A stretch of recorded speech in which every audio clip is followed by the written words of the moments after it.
Hello, good morning to all of you. कैसे हैं आप सब? आई होप आप सब अच्छे होंगे। तो जैसे कि मैंने आपको लास्ट टाइम जो वीडियो हमने बनाई थी, मैंने आपको बोला था कि नेक्स्ट वीडियो जो होगी वो हमारी मैथमेटिक्स के टॉपिक पे होगी। तो अभी हमने मैथमेटिक्स का टॉपिक चूज़ किया है जिसका नाम है क्वाड्रेटिक इक्वेशन। तो क्वाड्रेटिक इक्वेशन क्या है, इसको कैसे सॉल्व करते हैं, कैसे इसके रूट्स फाइंड आउट करते हैं, ये सब हम इस टॉपिक में पढ़ेंगे। तो पहले देख लेते हैं कि क्वाड्रेटिक इक्वेशन क्या है। इसके बारे में कुछ बेसिक चीज़ें हम लोग पढ़ेंगे। तो लेट्स स्टार्ट। इसको करते हैं हम लोग स्टार्ट। तो इक्वेशन हैविंग हाईएस्ट डिग्री 2, जिस इक्वेशन की हाईएस्ट डिग्री 2 होगी वो होगी हमारी quadratic equation. And it has two roots और जीरोस। तो इसके कितने रूट्स फाइंड आउट किए जाएंगे? 2 रूट्स होंगे, क्योंकि इसकी हाईएस्ट डिग्री 2 है इसलिए इसकी 2 वैल्यूज आएंगी। और रूट्स और जीरोस, रूट्स को हम जीरोस भी बोलते हैं। तो क्वाड्रेटिक इक्वेशन की जो स्टैंडर्ड फॉर्म है वो क्या है? A x square plus b x plus c equals to 0। A जो है एक्स स्क्र का कॉफिशिएंट है, बी एक्स का कॉफिशिएंट है और सी जो है वो कांस्टेंट टर्म है। तो यहाँ पे ए बी सी तीनों की वैल्यू क्या आएगी? कांस्टेंट आएगी। तो मतलब ये है इसका मतलब बेसिक पार्ट की क्वाड्रेटिक इक्वेशन में एक्चुअली है क्या है, तो वो हमने आपको बता दिया है। जिस इक्वेशन की हाईएस्ट डिग्री 2 होगी, जिस 2 वैल्यूज जिसकी निकलेंगी, वो होगी आपकी क्वाड्रेटिक इक्वेशन। तो इसके बाद हम देख लेंगे, एक एग्जाम्पल करके बताएंगे आपको। इसकी एग्जाम्पल बताते हैं कि क्या एग्जाम्पल है, कैसी एग्जाम्पल हो सकती है, उसके क्या रूट्स आ सकते हैं। फिर उसके बाद हम बताएंगे कि इसको सॉल्व कैसे किया जा सकता है। तो एग्जाम्पल है जैसे x square plus 5x plus 6 equals to 0। अब हम इसको कंपेयर करेंगे हमारी स्टैंडर्ड फॉर्म से, जो कि है a x square plus b x plus c equals to 0। अगर हम इसको कंपेयर करते हैं तो यहाँ पे ए की वैल्यू है 1, बी की वैल्यू है 5 और सी की वैल्यू है 6। ठीक है, तो ये हमने कंपैरिजन कर दिया। अगर हम इसके रूट्स की बात करें तो इसके रूट्स आएंगे -3 और -2, इन दोनों के रूट्स आएंगे। डोंट वरी, हम आपको बताएंगे कि ये रूट्स कैसे सॉल्व होते हैं, कैसे हमें फाइंड आउट करने हैं। फिलहाल ये आपको सिर्फ एक एग्जाम्पल का ओवरव्यू दिया है कि एग्जाम्पल इस तरह की होगी और रूट्स उसके इस तरह के आएंगे। अब ये रूट्स फाइंड कैसे करने हैं वो हम लोग इसमें मेथड्स देख लेते हैं कि फाइंड आउट कैसे करने हैं। तो मेथड्स की बात करते हैं, क्वाड्रेटिक इक्वेशन को सॉल्व कैसे करते हैं, सॉल्व करने के कौन कौन से मेथड्स हैं। तो क्वाड्रेटिक इक्वेशन को सॉल्व करने के 2 मेथड्स हैं। एक मेथड है प्राइम फैक्टराइजेशन का, जो हम इक्वेशन के फैक्टर्स बना के फाइंड आउट करेंगे, और दूसरा मेथड है यूजिंग डिस्क्रिमिनेंट फॉर्मूला। तो डिस्क्रिमिनेंट फॉर्मूला क्या है हमारा? एक्स क्या है? आपका रूट है, x equals to minus b plus minus under root d upon 2a। तो ये आपका डिस्क्रिमिनेंट फॉर्मूला है। बी और ए आपको पता है कि क्या है। बी जो है वो एक्स का कॉफिशिएंट है और ए जो है वो एक्स स्क्वायर का कॉफिशिएंट है। अब डी यहाँ पे क्या है? डी है B square minus 4ac। Side में हमने डी का फॉर्मूला लिखा है बी स्क्वायर माइनस 4ac। अब डिस्क्रिमिनेंट फॉर्मूला को यूज करके हमारे पास एक्स की तो 2 वैल्यू आनी चाहिए। हमने यहाँ सिंगल लिखी है कि minus b plus minus under root d upon 2a। तो यहाँ से 2 वैल्यूज आएंगी। अंडर रूट डी के पहले हमने जो माइनस प्लस का साइन डाला है, तो उससे हमें पता चलेगा कि 2 वैल्यूज आएंगी। जैसे हमारी फर्स्ट वैल्यू क्या होगी? Minus b plus under root d upon 2, और जो सेकेंड वैल्यू होगी वो होगी minus b minus under root d upon 2a। तो ये 2 वैल्यूज आपके पास आएंगी। तो ये 2 मैथड्स हैं जिनका यूज करके हम लोग क्वाड्रेटिक इक्वेशन के रूट्स फाइंड आउट कर सकते हैं। तो 1 बाय 1 हम करेंगे। पहले प्राइम फैक्टराइजेशन को देखेंगे कि वो कैसे होता है, फिर हम लोग डिस्क्रिमिनेंट फॉर्मूला को यूज करके इक्वेशन को सॉल्व करेंगे। सेम इक्वेशन, हम एक ही इक्वेशन जो हमने पीछे एग्जांपल में लिखी थी, उसी इक्वेशन को यूज करके हम लोगों ने रूट्स फाइंड आउट करने हैं। तो देखते हैं प्राइम फैक्टराइजेशन से हम लोग कैसे रूट फाइंड आउट करते हैं। तो हमने एग्जाम्पल यहाँ पे लिखी है x square plus 5x plus 6 equals to 0। Factors बनाने का क्या मतलब है? मतलब फैक्टर्स हम लोग कैसे बना सकते हैं? हमने क्या करना है, अपनी कांस्टेंट टर्म को जो कि यहाँ पे 6 है उसको मल्टीप्लाई करना है एक्स स्क्वायर की कोफिशिएंट से। तो एक्स स्क्वायर का कोफिशिएंट यहाँ पे क्या है 1। तो जब हमने 6 को 1 के साथ मल्टीप्लाई किया तो कितना हो गया 6 1 का 6। तो यहाँ पे 6 बना है। अगर हम लोग पूरी टर्म देखें तो 6x² हमारी आती है 6x²। अब 6x² की हमने क्या बनाने हैं फैक्टर्स बनाने हैं।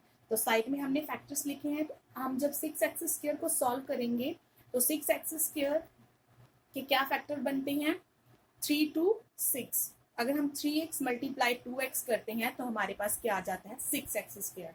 तो इसके फैक्टर बनाने से पहले ये ध्यान में रखना पड़ेगा कि हमने जो इसके फैक्टर बनाने हैं उन्हीं फैक्टर को यूज करके उन्हीं दो फैक्टर्स को प्लस करके या माइनस करके हमारी इक्वेशन की मिडल टर्म आनी चाहिए।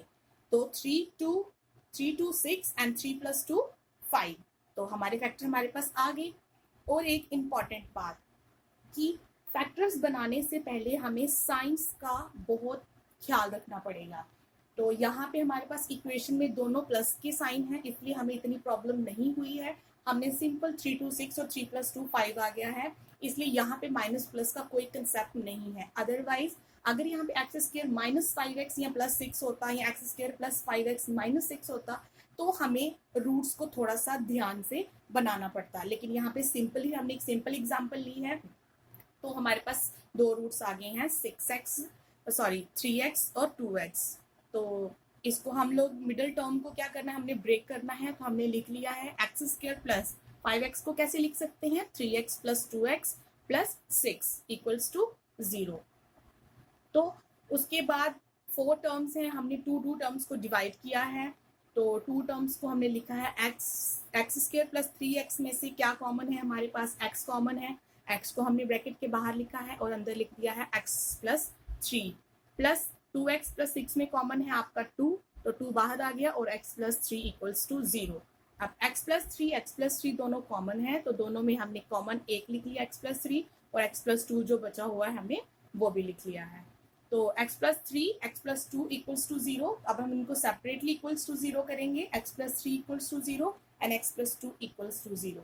तो यहाँ पे हमारी x की क्या वैल्यूज आ गई हैं x = -3 प्लस का 3 जब इक्वल्स टू के उस तरफ जाएगा तो -3 हो जाएगा और प्लस का 2 जब इक्वल्स टू के उधर जाएगा तो -2 हो जाएगा।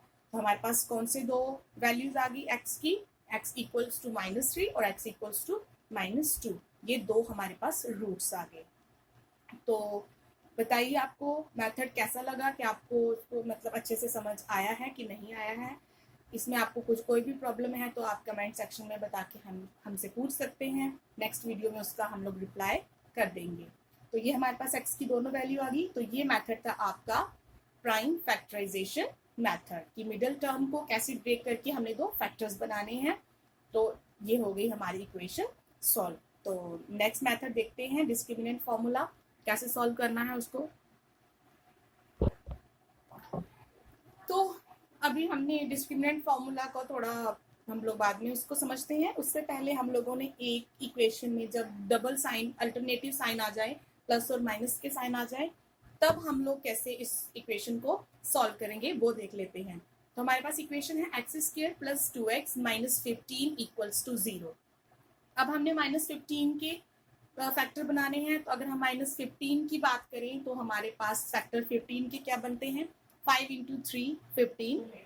लेकिन अगर हमें इसे प्लस या माइनस करके हमें 2 बनाना है वो भी पॉजिटिव का। तो साइड पे हमने पहले मल्टीप्लाई का निशान लिखा है। अगर -5 × 3 करते हैं तब भी हमारे पास -15 आता है और अगर 5 × -3 करें तब भी हमारे पास -15 आता है। बट हमने ऊपर वाला -5 × 3 = -15 नहीं लेना है। क्यों नहीं लेना है देखते हैं नीचे।